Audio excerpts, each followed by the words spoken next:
Good morning, everyone. Hope you all are well. Tomorrow is your SST exam. I hope you will prepare your all the syllabus. But on the behalf of your test, I will give you a summarized video of your lesson number 9, Indian Heritage and Culture. Firstly, write down the date on the head of your chapter. That is 3rd of Feb. In this lesson, we are going to study about monuments. What is monuments? Monuments is like represent your culture और history of your country. Monuments को हम अगर अपनी normal language में देखें, that is called स्मारक. कोई भी स्पेशल बिल्डिंग, यूनिक बिल्डिंग या किसी की याद में बनाई गई बिल्डिंग, कोई टेम्पल जो कुछ रिप्रेजेंट करे, कोई भी टाइप का रिलीजन, कोई भी टाइप का culture, that is called monument. Monuments क्या होते हैं? जो हमारे कल्चर को या फिर हमारी कंट्री की हिस्ट्री को रिप्रेजेंट करते हैं, दैट इज मॉन्यूमेंट्स. सबसे पहले हम इस लेसन में पढ़ेंगे कुतुब मीनार के बारे में. That is Qutub Minar just like a tower. Qutub Minar कहाँ पे है? न्यू दिल्ली में. Delhi is our capital. Qutub Minar is a red sandstone tower that was built by Qutubuddin Aibak. Qutubuddin Aibak emperor था जिसने किसको बनाया था? कुतुब मीनार को बनाया था. कब बनाया था? 1199 में. और ये किस स्टोन से बनी हुई है? रेड सैंडस्टोन, लाल रंग के रतीले पत्थरों से बनी हुई है. ये एक खंबे की तरह दिखती है. किसने बनवाई थी? कुतुबुद्दीन ऐबक ने बनाई थी. कब बनवाई थी? 1199 में बनवाई थी. और आज ये हमारी वर्ल्ड हेरिटेज साइट में काउंट होती है. नेक्स्ट हम पढ़ेंगे इसके अंदर हुमायूं टॉम्ब. टॉम्ब होता है मकबरा. जब कोई मुस्लिम मर जाता है तो जो उसकी कब्र होती है, अगर हम उसे किसी की याद का नाम उसको दे दे या किसी याद के रूप में उसको बनाए तो वो टॉम्ब गिनी जाती है. टॉम्ब होता है मकबरा, किसी की कब्र. Humayun tomb is a creation which show a blend of Persian architecture and Indian tradition. जो हुमायूं टॉम्ब का स्ट्रक्चर है वो हमारा क्या बताता है?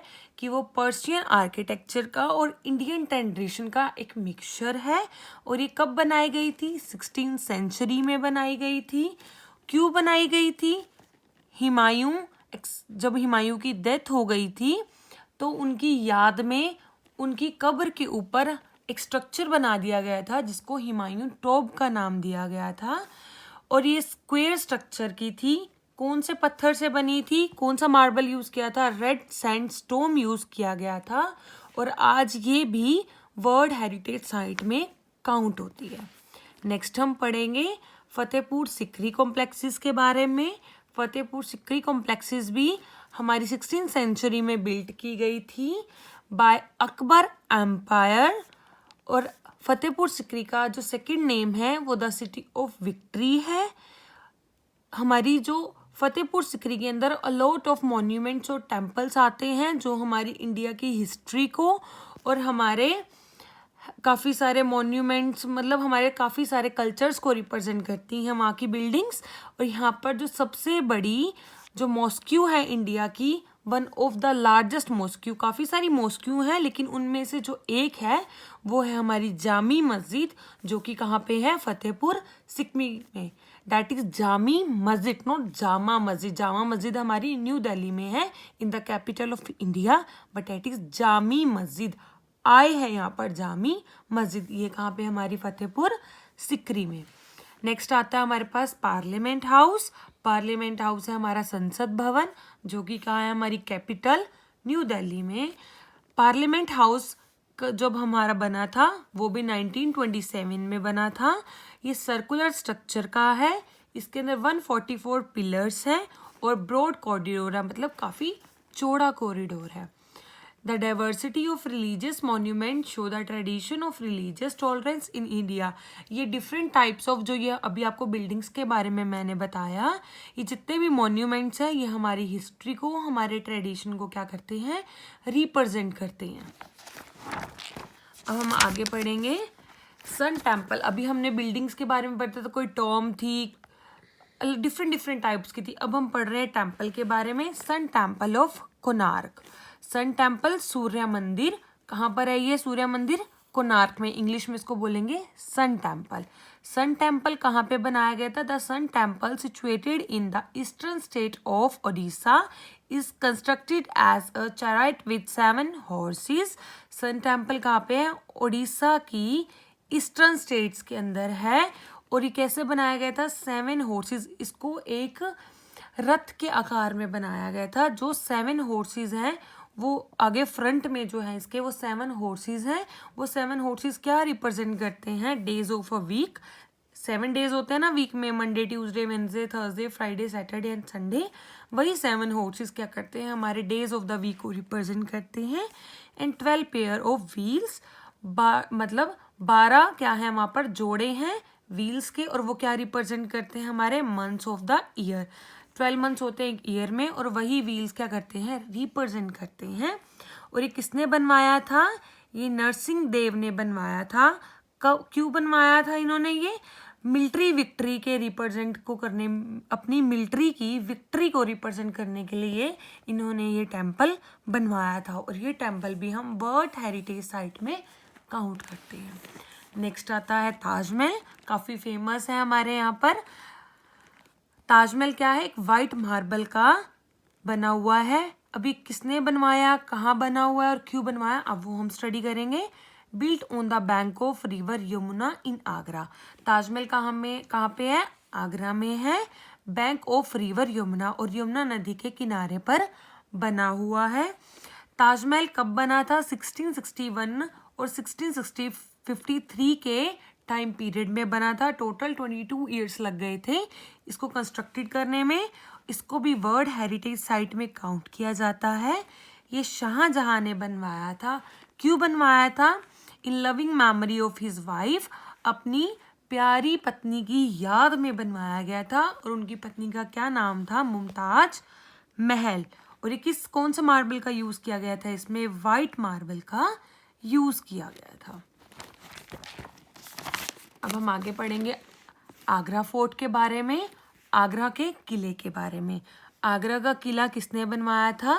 आगरा का किला शुरुआत में जब शुरू हुई आगरा का किला की कंस्ट्रक्शन, तो अकबर एम्पायर की गवर्नेंस में ये शुरू हुई थी। लेकिन ये कंप्लीट होते होते गवर्नेंस आ गई थी उनके ग्रैंडसन शाहजहां की। इसको कब स्टार्ट किया गया था? 1565 में इसकी कंस्ट्रक्शन स्टार्ट हुई थी। ये आगरा में है, इसलिए इसका नाम आगरा फोर्ट भी है। और इसके अंदर the fort is a unique blend of central Asian and Hindu style of architecture. With in the fort is the Moti Masjid, a white marble mosque. इस आगरा फोर्ट के अंदर एक वाइट मार्बल से बनी हुई एक मस्जिद है जिसका नाम है मोती मस्जिद। इसको हम लोग पर्ल मॉस्क्यू भी बोलते हैं। The Agra fort including the following structure. Agra fort के अंदर और भी काफ़ी सारे स्ट्रक्चर देखने को मिलते हैं।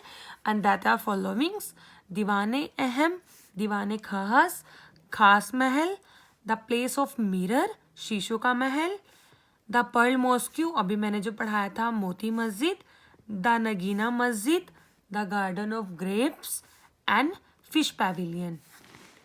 आगे हम पढ़ेंगे red fort, also known as the Lal Qila. Red fort का सेकंड नेम है लाल किला। रेड फोर्ट किसने बनवाया था? मुगल एम्पायर शाहजहां ने बनवाया था। क्यों बनवाया था? When he transferred his capital from Agra to Delhi, जब उन्होंने अपनी कैपिटल को शिफ्ट किया था आगरा टू दिल्ली, आगरा से दिल्ली में, तो उन्होंने दिल्ली में अपना रेड फोर्ट, ये लाल किला बनवाया था। It is made up of red stone. इसके अंदर जो ब्रिक यूज़ की गई थी इसकी कंस्ट्रक्शन में वो रेड कलर की थी, इसलिए इसका नाम रेड फोर्ट डला। The Red fort was build between 1638 and 1648। इसको टोटल टाइम पीरियड कंस्ट्रक्ट करने में 10 ईयर्स का रहा। इट हैड 14 गेट्स, इसके टोटल 14 गेट्स हैं।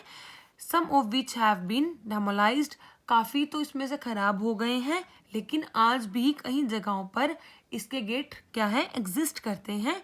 And that are following: Mori, Lahori, Ajmeri, Turkman, Kashmiri, Delhi gates still exits. ये वाले गेट्स क्या हैं, आज भी एग्जिस्ट करते हैं। अब हम पढ़ेंगे जामा मस्जिद के बारे में। लास्ट हमने पढ़ा था जामी मस्जिद के बारे में, जो कहाँ थी? फतेहपुर सिकरी कॉम्प्लेक्स में थी। अब जामा मस्जिद मैंने आप लोगों को बताया था कहाँ है, दिल्ली में है। The Jama Masjid is situated across a road from the Red Fort in Delhi. It was build by Shah Jahan in 1656। The Jama Masjid means the Friday mosque. Next आपके पास मीनाक्षी टेम्पल। मीनाक्षी टेम्पल कहाँ है हमारे पास, तमिलनाडु में है। The city of Madurai in Tamil Nadu is built around the Meenakshi Sundareshwar temple. जो हमारी तमिलनाडु में क्या है हमारा, ये मीनाक्षी सुंदरेश्वर टेम्पल है। और मीनाक्षी सुंदरेश्वर टेम्पल के अराउंड में जो सिटी हमारी स्टेबल हुई हुई है, that is called city of Madurai. The temple was built by the Nayak dynasty in the 16th century and is dedicated to goddess Meenakshi. Goddess Meenakshi is the second name of goddess Parvati, who is the wife of Lord Shiva. It is one of the greatest Shiva temple in India. ये क्या है, Shiva temple in India. भगवान शिव का क्या है, एक मंदिर है। और ये किसको डेडिकेट करते हैं हम लोग, पार्वती माता को। आगे हम पढ़ेंगे गोल्डन टेम्पल एट अमृतसर में, काफ़ी फेमस है ये जगह। द गोल्डन टेम्पल्स और the Harmandir Sahib was built in the life time of Guru Ramdas, the fourth Guru of the Sikh community. ये क्या था, जो सिख कम्युनिटी है हमारी, उनके चौथे गुरु रामदास जी ने इस टेम्पल का क्या किया था, निर्माण किया था। इसको हरमिंदर साहिब के नाम से जाना जाता है, लेकिन अब हम इसको क्या बोलते हैं, गोल्डन टेम्पल बोलते हैं। और क्यों बोलते हैं, क्योंकि जो इसकी ऊपर जो है वो गोल्ड की लेयर होने की वजह से हम इसका नाम क्या बोलते हैं, हम गोल्डन टेम्पल बोलते हैं। It was in 1802 the Maharaja Ranjit Singh gilded the roof of the temple. और ये सोने की जो चद्दर थी, इसका जो सोने की जो ऊपर की इसकी परत है या इसकी लेयर है, वो कौन से राजा ने दी थी, राजा रंजीत सिंह ने दी थी। तब से इसका नाम हरमिंदर साहिब से गोल्डन टेम्पल डल गया। The entrance on all four side signified that the temple is open to all. इसके चारों दिशा से, मतलब ऑल द डायरेक्शन से क्या होता है, गेट्स हैं, चारों दिशा से इसके गेट है। और ये चारों दिशा के गेट इसके क्या रिप्रेजेंट करते हैं, कि ये जो है हर रिलीजन के लिए ओपन है, कि यहाँ पर कोई भी ये स्पेसिफाई नहीं है कि सिर्फ सिख कम्युनिटी आएगी, कोई भी कम्युनिटी के पीपल यहाँ पर आकर सिर नवा सकते हैं। नेक्स्ट आगे उसके बाद Sanchi stupa. The Sanchi stupa is located north of Bhopal in the state of Madhya Pradesh. Sanchi stupa कहाँ पे है, भोपाल के नॉर्थ में है। और भोपाल कहाँ पे है, मध्य प्रदेश में है। अभी किसने बनवाया था, ये अशोका मौर्य एम्पायर ने बनवाया था। क्यों बनाया था एम्पायर ने, ये उन्होंने Buddhist monastery and religious centre बनाया था।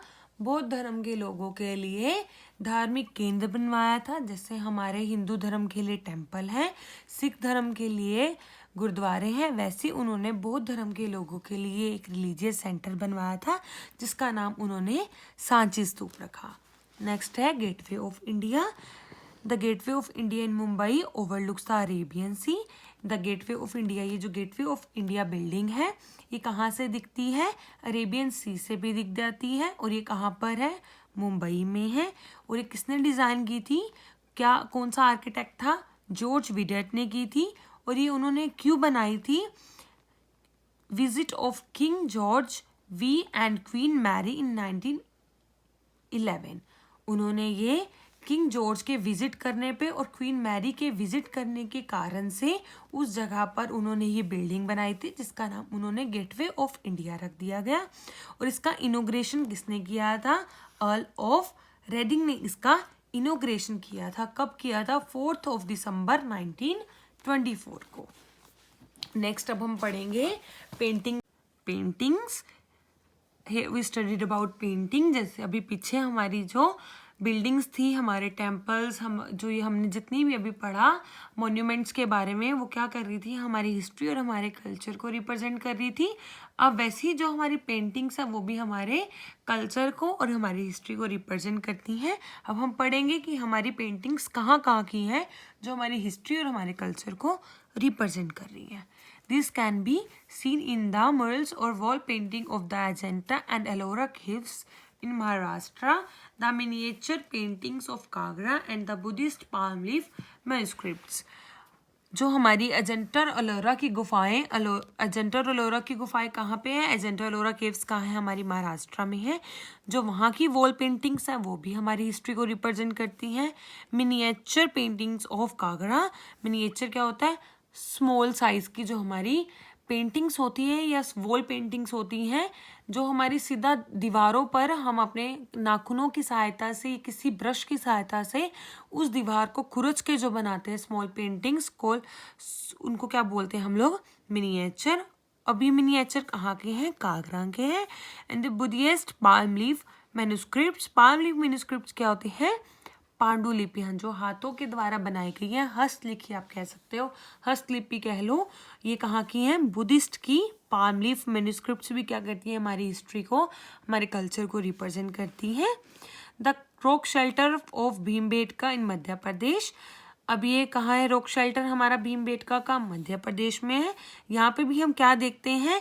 Huge figure of animals, human, group dance and musicals की जो अर्लीस्ट टाइम की जो हमारी क्या दिखती हैं? ड्राइंग्स दिखती हैं। उन ड्राइंग्स में क्या ड्रॉ हुआ होता है? ह्यूज फिगर्स होती हैं, मतलब काफ़ी जानवरों की उसके अंदर क्या होती है? चित्र होते हैं। ह्यूमंस के भी हैं, वहाँ पर डांस करते हुए लोगों के ग्रुप्स की भी क्या हुई है? मिनी पेंटिंग्स हुई हैं। म्यूजिकल इंस्ट्रूमेंट्स की भी क्या हुई है? मिनी पेंटिंग्स हुई हैं। These paintings are made by rubbing colours on the rock. अब ये पेंटिंग्स कैसे बनाई गई हैं? कलर्स को रॉक के ऊपर रब कर with the help of finger tip, brush etcetera.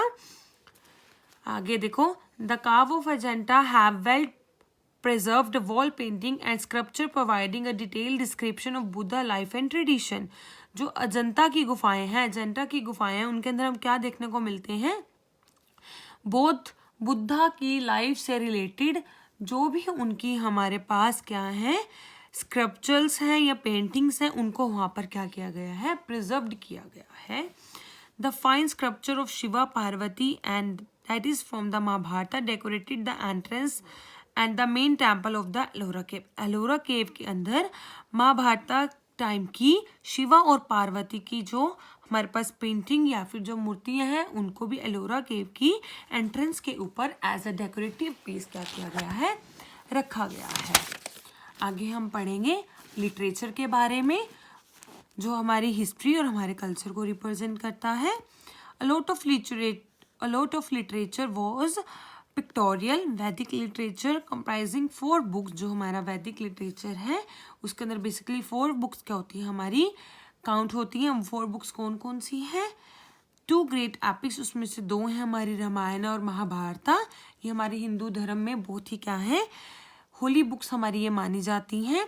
Panchatantra, Hitopadesha, Jataka tales and Kalidasa plays, Abhijnana, Shakuntalam are important works of Indian literature. Ramayana और महाभारत के बारे में सबको पता होगा। Panchatantra, Hitopadesha, Jataka tales and Kalidasa plays, Abhijnana, Shakuntalam are important works of Indian literature. जो हमारे कालिदास के शकुंतला के ऊपर बने नाटक हैं, या जगाटका की जो टेल्स हैं, जगाटका की जो कहानियां हैं, वो भी हमारी इंडियन लिटरेचर में बहुत ही क्या है? फेमस है, और यह भी हमारी हिस्ट्री को रिप्रेजेंट करते हैं। अब लिटरेचर के बाद आता है क्राफ्ट। क्राफ्ट हमारे इंडिया में किस तरह का हमारा जो है हिस्ट्री को रिप्रेजेंट करता है? Metal work, wood craft, ivory carvings, pottery and textiles. Metal work किसी भी धातु पर हुआ कार्य है। वुडन क्राफ्ट लकड़ी के ऊपर की गई कारीगरी। इवोरी कार्विंग्स हाथी के दांत के द्वारा की गई कारीगरी। पोट्री मिट्टी के द्वारा बनाए गए बर्तन। टेक्सटाइल कपड़ों के ऊपर कोई भी की गई डिजाइनिंग, या स्टील का कोई भी बर्तन पे की गई कारीगरी। ये हमारी सब क्या आती है? हमारी क्राफ्ट की फॉर्म्स में आती है, और ये अलॉट ऑफ काइंड्स की क्राफ्ट हमारी इंडिया में पाई जाती है। आपका लेसन बेटा कंप्लीट हो गया है। अगर आपका अभी भी इस लेसन से रिगार्डिंग कोई भी डाउट हो, यू कैन मैसेज मी और कॉल मी। अब आपकी क्या है? इसके बाद बैक एक्सरसाइज है, ये मैंने आपको प्रैक्टिस के लिए दे दी थी। I hope you will do it सून। आपके 3rd पार्ट के क्वेश्चन आंसर्स हैं। आपने A, B, C और D ये वाले 4 पार्ट करने हैं। उसके बाद 4th क्वेश्चन आपके पास गिव रीजन। आपने इन सभी को अपने fill in the blanks, true false को, क्वेश्चन आंसर्स को, गिव रीजंस को बहुत अच्छे से पढ़ना है और अपना एग्जाम को अच्छे से क्या करना है, कंडक्ट करना है। And all the best students, I hope you will do better than you try. Thank you.